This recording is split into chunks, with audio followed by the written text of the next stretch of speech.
the Pipeline Technology Podcast, brought to you by Pipeline and Gas Journal, the decision-making resource for pipeline and midstream professionals. And now your host, Russel Treat. Welcome to the Pipeline Technology Podcast, episode 31. On this episode, we have multiple guests from multiple companies because this episode's all about conversations from the floor of the trade show at Pipeline Pigging and Integrity Management. So Cedric, great to meet you. Just for the listeners, we're here on the floor of Pipeline Pigging and Integrity Management. And Cedric, why don't you tell us who you're with and what you guys do? We'll start there. Sounds good. Well, good morning, Russell. So I'm Cedric Oudinot. I'm the president of CSNRI. What we do is effectively solving integrity challenges that our pipeline operators and customers are facing every day using engineered composite solutions. And that's really our primary purpose. So our target market is what we define as the critical infrastructure, and that encompasses the overall energy infrastructure, if you will, from the separation facilities, midstream pipelines, obviously, all the way to downstream refineries, assets, tanks, terminals, and any type of corrosion threats, type of cracks. That are part of their integrity management program. We try to address them through design engineered solutions with our composites. So I'm sitting here in the booth and I'm watching. You guys have some cool videos here and some awesome displays. What do you think about PPIM this year? It seems to me that it's like we're back in business. Yeah, for sure, Russell. So as for the story, I joined this company 3 years ago, and so my first PPIM was literally when COVID was kind of rolling over the world, and everybody was kind of expecting hammering the brakes at that time. It was, and truly was very poorly attended, and that's been effectively the case, since then. This is the first year I see like a true revival. Everybody's there, operators there, so the full community is back, and it's great to see. Yeah, no, I absolutely agree. Just the energy level is back to what I remember prior to COVID. And I'm seeing that, in pretty much everywhere I'm going. It's like business is back, which is great. Absolutely right. So what are you guys presenting or talking about this year that's new or different, or what kind of interesting problems are you working to solve these days? So, Russell, the interesting thing is composites are nothing new, right?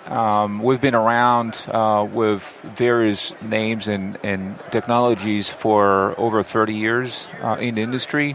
And what we do is continue to invest in material science, formulation development, but more importantly in application testing and engineering, right? So, when customers have issues with, crack management, we've started kind of designing solutions for them, and then joint industry programs or JIPs to demonstrate that our solutions were effectively valid for the specific application. So we stress test everything we do, at a much greater magnitude that you'd see in the field to make sure that everybody's reassured, from the regulators to the pipeline operators, of course.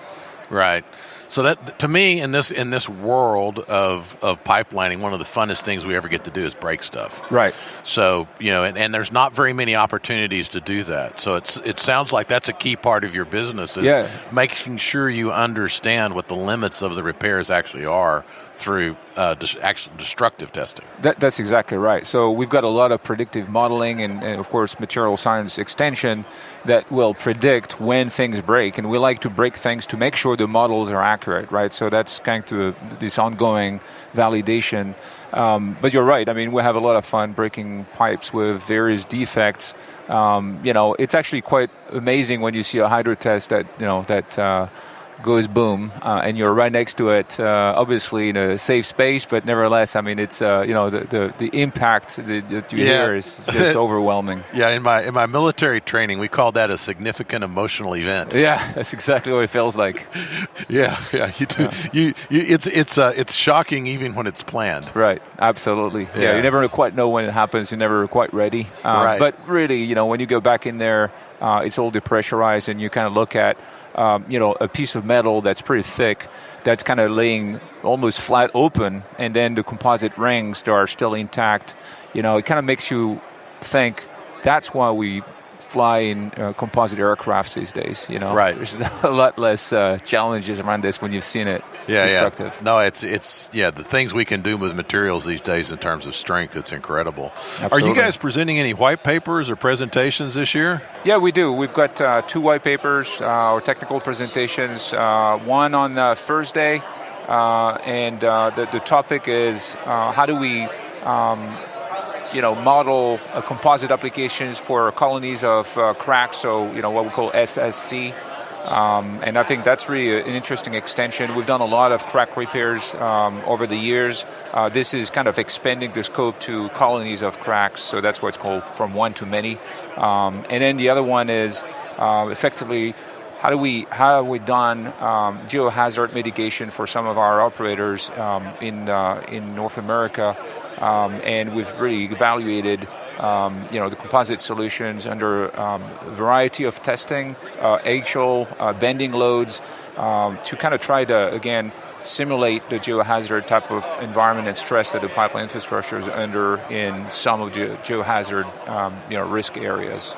Yeah, so I'm not an integrity guy, but having done this podcast now for a while, I kind of notionally understand it, and certainly geohazards and things like rock dents, bending strain, slope strain, all that kind of stuff is very top of mind for integrity management and integrity engineer folks. Right, absolutely. I mean, that's been one of the big topics in the industry, and so we've picked it up about 3 years ago. We started designing around these type of different traces, and we've invested a lot in third-party testing and validation. Again, part of JIPs, and some of them are proprietary with operators as well. Awesome. Well, look, great to meet you. Good luck on the show. I hope that just half these people come by and talk to you guys. Yeah. You'll have a great show. Yeah, absolutely. No, we're really happy to be here. Thanks, Russell, for stopping by. All right. Thank you.